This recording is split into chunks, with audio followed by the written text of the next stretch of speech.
जालना शहर से एक चौंका देने वाली चोरी की घटना सामने आई है।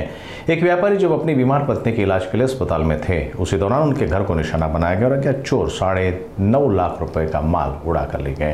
ये वारदात भोकरदन नाका पुलिस चौकी से महज कुछ कदमों की दूरी पर हुई और चौंकाने वाली बात यह है कि पुलिस चौकी अक्सर बंद रहती है।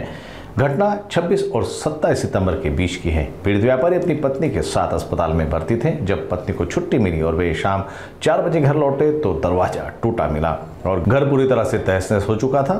चोर नगद 3.5 लाख रुपए और सोने चांदी के गहने समेत करीब 9.5 लाख रुपए का माल चुरा कर ले गए। उन्होंने फौरन सदर बाजार पुलिस को सूचित किया, जिन्होंने पंचनामा कर मामला दर्ज कर लिया।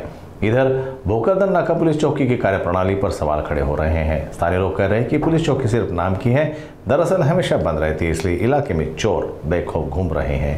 माझं नाव सत्यनारायण श्रीनिवास दायमा आहे। मी भोकरदन रोड सगलेचा नगर इथला 118 नंबर प्लॉटमध्ये माझं घर आहे। इथला मी रहिवासी आहे। माझ्या मिसेसची तब्येत खराब असल्यामुळं आम्ही हॉस्पिटलला त्यांना ॲडमिट केलं। 3 दिवस इथं घरी रात्री कोणी नसताना आम्ही ये जा करत होतो, पण रात्री तिथे थांबणं शक्य नव्हतं। मी हॉस्पिटलला थांबत होतो। तर शुक्रवारी रात्री सकाळी 3-4च्या दरम्यान आमच्या इथं चोरी झाली। त्याच्यामध्ये 5 तोळे सोन्याचा तुकडा होता, 250 ग्रॅम चांदीचा गोळा होता, 1.5 तोळे सोन्याची पोत होती आणि 3.5 लाख रुपये कॅश होती व एक चांदीची पायजब होती।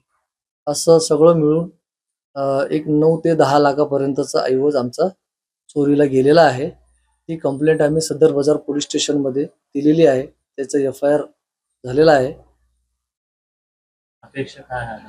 आम्हाला पोलीस स्टेशनमधून ही अपेक्षा आहे की आमचा जो गेलेला माल आहे चोरांना लवकर पकडून आमचा माल लवकरात लवकर आणण्याचा प्रयत्न करावे ही विनंती।